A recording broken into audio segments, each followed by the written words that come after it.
Hello friends, welcome to my YouTube channel GTM classes. दोस्तों, आज की इस वीडियो में आपसे हम बायोलॉजी का सुपर टेस्ट लेंगे, जिसमें आपको हम 25 ऑब्जेक्टिव क्वेश्चन करवाएंगे। ये सारा प्रश्न दोस्तों आपके फाइनल बोर्ड परीक्षा 2022 के लिए लल्लन टॉप प्रश्न है, ठीक है। इसलिए इस वीडियो में आपको करना क्या है, पहले सारा प्रश्न का आंसर खुद से गेस करना है, ठीक है, कि कौन इसका आंसर जो होगा बिल्कुल सही होगा।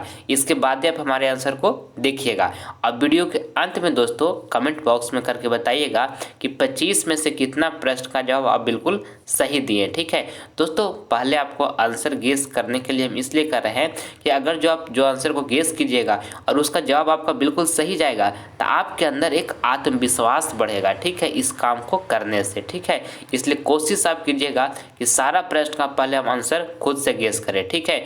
और वीडियो के अंत में कमेंट बॉक्स में करके ईमानदारी पूर्वक से बताइएगा दोस्तों कि 25 में से कितना प्रश्न का जवाब आप बिल्कुल सही दिए हैं, और कोशिश आपको करना है कि 25 में से 25 का जवाब हम बिल्कुल सही दें, ठीक है। तो आइए हम जल्दी से वीडियो का स्टार्ट करते हैं। इस टेस्ट में आप अंत तक बने रहिएगा। आपके सामने पहला प्रश्न, भोजन का पचना किस प्रकार की अभिक्रिया है? ऑप्शन ए में लिखा हुआ है अपचयन, बी में लिखा हुआ है उपचयन, सी में लिखा हुआ है संयोजन और डी में लिखा हुआ है विस्थापन।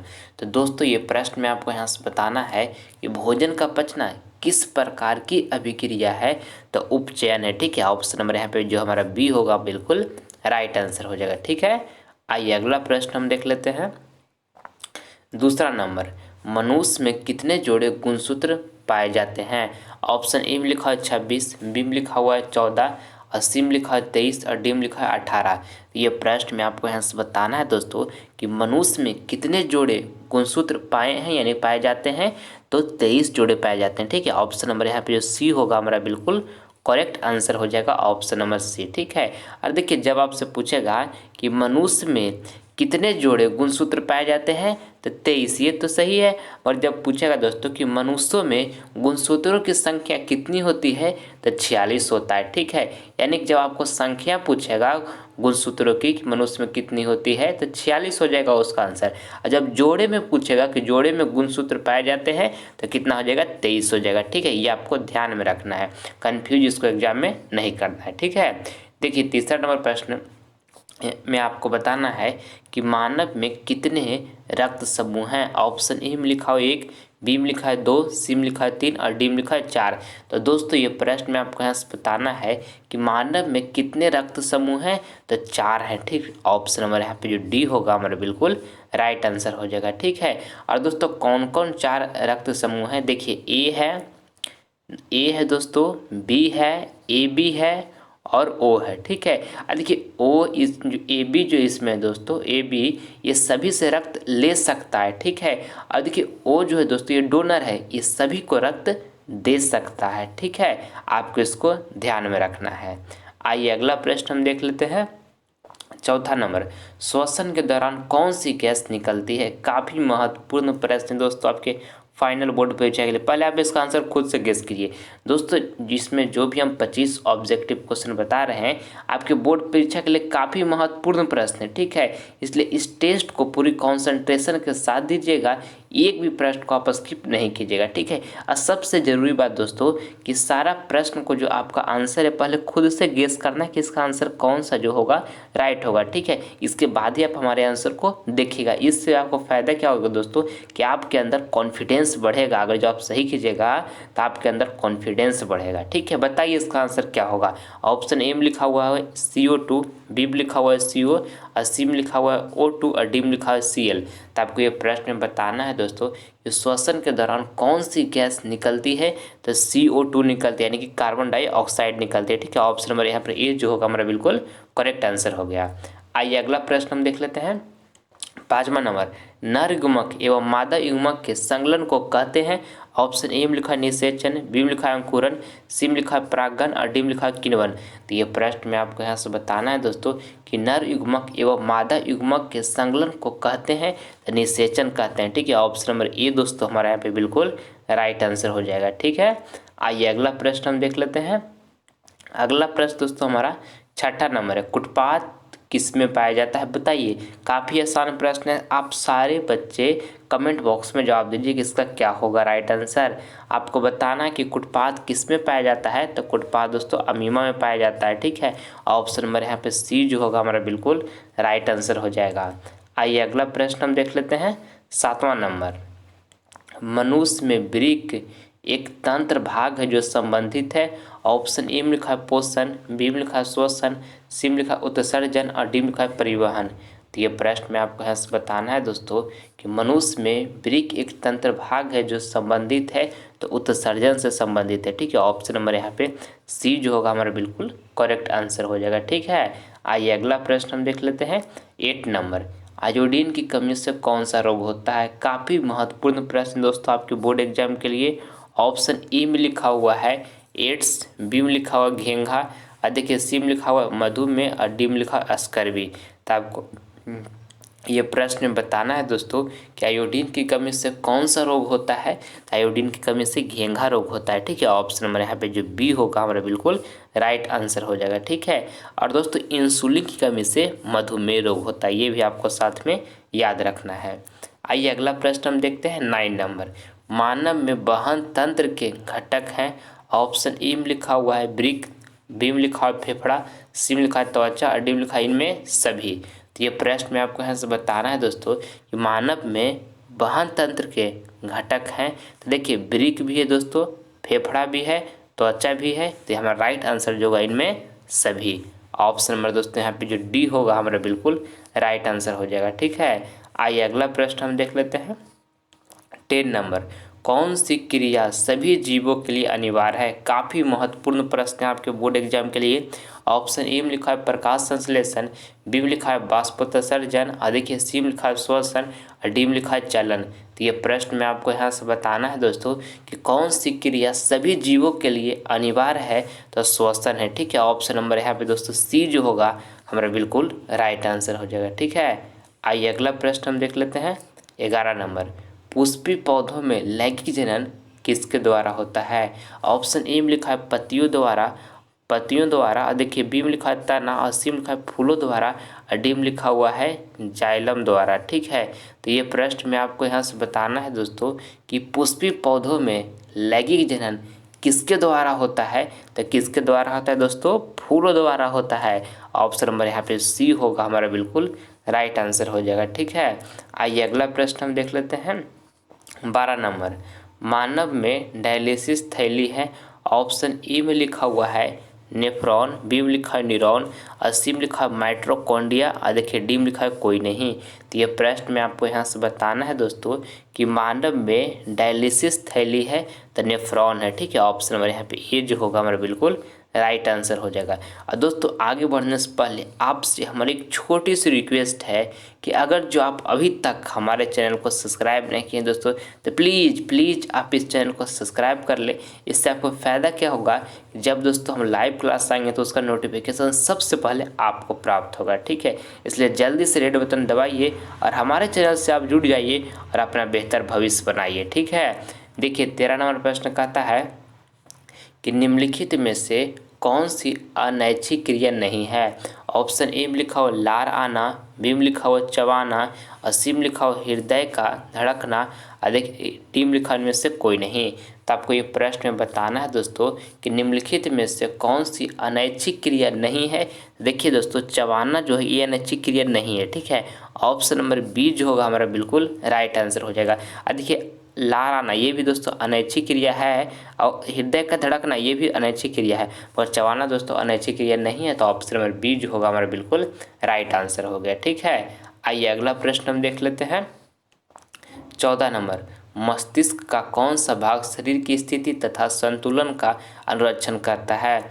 ऑप्शन ए में लिखा हुआ अग्र मस्तिष्क, बी में लिखा है मध्य मस्तिष्क, सी में लिखा है अनु मस्तिष्क, और डी में लिखा है इनमें से कोई नहीं। इनमें से सभी लिखा है दोस्तों, सॉरी। तो ये प्रश्न में आपको बताना है कि मस्तिष्क का कौन सा भाग शरीर की स्थिति तथा संतुलन का अनुरक्षण करता है? तो अनु मस्तिष्क करता है, ठीक है। ऑप्शन नंबर यहाँ पे सी जो होगा दोस्तों हमारा बिल्कुल राइट आंसर हो जाएगा, ठीक है। आइए अगला प्रश्न हम देख लेते हैं, 15 नंबर। द्विखंडन होता है दोस्तों ये प्रश्न काफ़ी महत्वपूर्ण है आपके बोर्ड एग्जाम के लिए। ये प्रश्न में आपको यहाँ से बताना है कि द्विखंडन होता है तो अमीमा में होता है, ठीक है। ऑप्शन नंबर यहाँ पे ए जो होगा आपका बिल्कुल सही आंसर हो जाएगा। आइए अगला प्रश्न हम देख लेते हैं। 16 नंबर, श्वसन की क्रिया दौरान निम्न में से किसका निर्माण होता है? ऑप्शन ए में लिखा हुआ है रक्त, बी में लिखा हुआ है ऊर्जा, सी में लिखा हुआ एंजाइम और डी में लिखा है प्रकाश। तो ये प्रश्न में आपको यहाँ से बताना है दोस्तों कि श्वसन की क्रिया द्वारा निम्न में से किसका निर्माण होता है? तो ऊर्जा का निर्माण होता है, ठीक है। ऑप्शन में यहाँ पे जो बी होगा हमारा बिल्कुल राइट आंसर हो जाएगा, ठीक है। आइए अगला प्रश्न हम देख लेते हैं। 17 नंबर, भ्रूण का विकास कहाँ होता है? काफ़ी महत्वपूर्ण प्रश्न है दोस्तों आपके बोर्ड एग्जाम के लिए।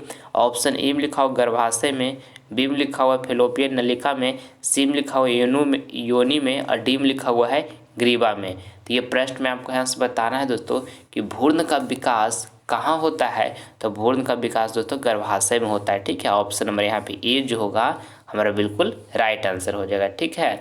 आइए अगला प्रश्न हम देख लेते हैं। 18 नंबर, थायराइड ग्रंथि से कौन सा हार्मोन निकलता है? ऑप्शन ए में लिखा हुआ है वृद्धि हार्मोन, बी में लिखा है थायरॉक्सिन, सी में लिखा हुआ है इंसुलिन और डी में लिखा हुआ है एंड्रोजन। दोस्तों ये प्रश्न में आपको यहाँ से बताना है कि थायराइड ग्रंथि से कौन सा हार्मोन निकलता है? तो दोस्तों थायरॉक्सिन निकलता है, ठीक है। ऑप्शन नंबर यहाँ पे जो बी होगा हमारा बिल्कुल राइट आंसर हो जाएगा, ठीक है। आइए अगला प्रश्न हम देख लेते हैं। 19 नंबर, तंत्रिका तंत्र का भाग है। ऑप्शन ए में लिखा हुआ है मस्तिष्क, बी में लिखा हुआ है रज्जु और सी में लिखा हुआ है रीढ़ और डी में लिखा हुआ इनमें सभी। तो आपको ये प्रश्न में यहाँ से बताना है दोस्तों कि तंत्रिका तंत्र का भाग है तो मस्तिष्क भी है दोस्तों और रज्जु भी है दोस्तों और रीढ़ भी है, ठीक है। देखो हमारा राइट आंसर जो होगा इनमें सभी। ऑप्शन यहाँ पे डी जो होगा दोस्तों हमारा बिल्कुल राइट आंसर हो जाएगा, ठीक है। आइए अगला प्रश्न हम देख लेते हैं। 20 नंबर, निम्न में से कौन वृक्क की रचनात्मक एवं क्रियात्मक इकाई है? काफ़ी महत्वपूर्ण प्रश्न दोस्तों आपके बोर्ड एग्जाम के लिए। ये प्रश्न बार बार आपके बोर्ड एग्जाम में पूछा जाता है, ठीक है। आपको बताना है इसमें कि निम्न में से कौन वृक्क की रचनात्मक एवं क्रियात्मक इकाई है? तो नेफ्रॉन है, ठीक है। ऑप्शन नंबर यहाँ पे जो बी होगा हमारा बिल्कुल राइट आंसर हो जाएगा, ठीक है। आइए अगला प्रश्न हम देख लेते हैं। 21 नंबर, अलैंगिक जनन मुकुलन द्वारा होता है। ये भी प्रश्न दोस्तों आपके बोर्ड एग्जाम के लिए काफ़ी महत्वपूर्ण है। आपको ये प्रश्न बताना है कि अलैंगिक जनन मुकुलन द्वारा होता है। तो अलैंगिक जनन दोस्तों मुकुलन द्वारा होता है ईस्ट में, ठीक है। ऑप्शन नंबर यहाँ पे बी जो होगा हमारा बिल्कुल राइट आंसर हो जाएगा, ठीक है। आइए अगला प्रश्न हम देख लेते हैं। 22 नंबर, मादा के जनन तंत्र का भाग नहीं है। ऑप्शन ए में लिखा हुआ अंडाशय, बी में लिखा हुआ गर्भाशय और सी में लिखा हुआ है शुक्रवाहिका और डी में लिखा हुआ है डिम्बाहिनी। तो ये प्रश्न में आपको यहाँ से बताना है दोस्तों कि मानव मादा के जनन तंत्र का भाग नहीं है। तो दोस्तों शुक्रवाहिका जो है नहीं है मानव मादा जनन के तंत्र का भाग, ठीक है। तो ऑप्शन नंबर यहाँ पे सी जो होगा दोस्तों हमारा बिल्कुल राइट आंसर हो जाएगा। आपको इसको अच्छी तरीके से याद कर लेना है, ठीक है। आइए अगला प्रश्न हम देख लेते हैं। 23 नंबर, मानव हृदय में कितने कोष्ठ होते हैं? ये प्रश्न दोस्तों आपके बोर्ड एग्जाम के लिए काफ़ी महत्वपूर्ण है। आपको इसको अच्छे तरीके से याद कर लेना है। आपके फाइनल बोर्ड परीक्षा 2022 में भी दोस्तों ये प्रश्न पूछा जाएगा, ठीक है, क्योंकि बहुत बार इसको रिपीट कर चुका है। ऑप्शन ए में लिखा हुआ 1, बी में लिखा है 2, सी में लिखा है 8 और डी में लिखा हुआ है 4। तो आपको बताना है दोस्तों कि मानव हृदय में कितने कोष्ठ होते हैं? तो 4 होते हैं। ऑप्शन नंबर डी जो होगा हमारा बिल्कुल राइट आंसर हो जाएगा, ठीक है। आइए अगला प्रश्न हम देख लेते हैं। 24 नंबर, रक्त क्या है? ऑप्शन ए में लिखा कोशिका, बी में लिखा उत्तक और सी में लिखा पदार्थ और डी में लिखा इनमें से कोई नहीं। तो ये प्रश्न में आपको यहाँ से बताना है दोस्तों कि रक्त क्या है? तो रक्त उत्तक है, ठीक है। ऑप्शन नंबर यहाँ पे जो बी होगा दोस्तों हमारा बिल्कुल राइट आंसर हो जाएगा, ठीक है। आइए अगला प्रश्न हम देख लेते हैं। 25 नंबर, एक वयस्क मनुष्य में कितने दांत होते हैं? ये तो बउआ वाला प्रश्न है दोस्तों। क्या नहीं बउआ वाला प्रश्न है? आप सारे लोग जल्दी इस कमेंट बॉक्स में इसका जवाब दीजिए। क्या हुआ इसका आंसर? आपको बताना है कि एक वयस्क मनुष्य में कितने दांत होते हैं। ऑप्शन ए में लिखा है 31, बी में लिखा है 32, सी में लिखा हुआ है 30 और डी में लिखा है 28। तो दोस्तों एक वयस्क मनुष्य में कितने दांत होते हैं? तो 32 होते हैं, आप लोग जानते होंगे। ऑप्शन नंबर बी यहाँ पर हमारा बिल्कुल सही आंसर हो गया। ठीक है दोस्तों, यहाँ पे हम आपको 25 ऑब्जेक्टिव क्वेश्चन करवाए हैं। इसमें से कितना प्रश्न का जवाब आप बिल्कुल सही जवाब दिए हैं, ईमानदारी पूर्वक से हमें कमेंट बॉक्स में करके ज़रूर आप बताइए। ठीक है, ये बायोलॉजी का टेस्ट था दोस्तों, इसमें आपका कितना प्रश्न जो है 25 में से बिल्कुल सही गया है, गलत नहीं हुआ है, उसका जवाब आप हमारे कमेंट बॉक्स में बताएं कि आपका 25 में से कितना प्रश्न का बिल्कुल सही जवाब दिए हैं आप। ठीक है, और दोस्तों आप तैयारी में आप पूरी मन से लग जाइए, पूरी जुनून के साथ लग जाइए, क्योंकि दोस्तों अब आपके लिए एक एक मिनट काफ़ी महत्वपूर्ण है। ठीक है, अभी से आप पूरी जुनून के साथ दोस्तों, लगन के साथ अपनी पूरी क्षमताओं को एनर्जी के लगाकर दोस्तों, अगर जो आप अच्छी तरीके से पढ़ाई करते हैं तो आपको 480 प्लस मार्क्स जरूर प्राप्त होगा। ठीक है, इसलिए आपके पास दोस्तों जितना एनर्जी है, जितना ताकत है, ये 3 मंथ दोस्तों आप झोंक दीजिए। ठीक है, जिस दिन आपका रिजल्ट आएगा दोस्तों 480 प्लस मार्क्स प्राप्त होगा, उस दिन माँ और पिता की आंखों में खुशी की आंसू बहेगा दोस्तों। सोचिए वो पल कितना खास होगा, माँ और पिता की आंखों में खुशी की आंसू बहेगा दोस्तों, वो पल कितना खास होगा आपके लिए। तो उसके लिए आज आप मेहनत नहीं कर सकते हैं, पूरी लगन और जुनून के साथ मेहनत कीजिए दोस्तों, और हर हाल में इस टारगेट को आप पूरा कीजिए। ठीक है, मैं उम्मीद करता हूं दोस्तों कि वीडियो आपको पसंद आया होगा, तो प्लीज़ आप इसे लाइक करें, अपने दोस्तों में शेयर करें, और आप हमारे चैनल पर नए हैं तो आप इसे सब्सक्राइब कर लें, ताकि आने वाला वीडियो का नोटिफिकेशन होगा और सबसे पहले आपको मिलेगा। मिलते हैं दोस्तों आपसे अगली वीडियो में, तब तक मन लगाकर पढ़ाई करते रहिए। जय हिंद, जय भारत।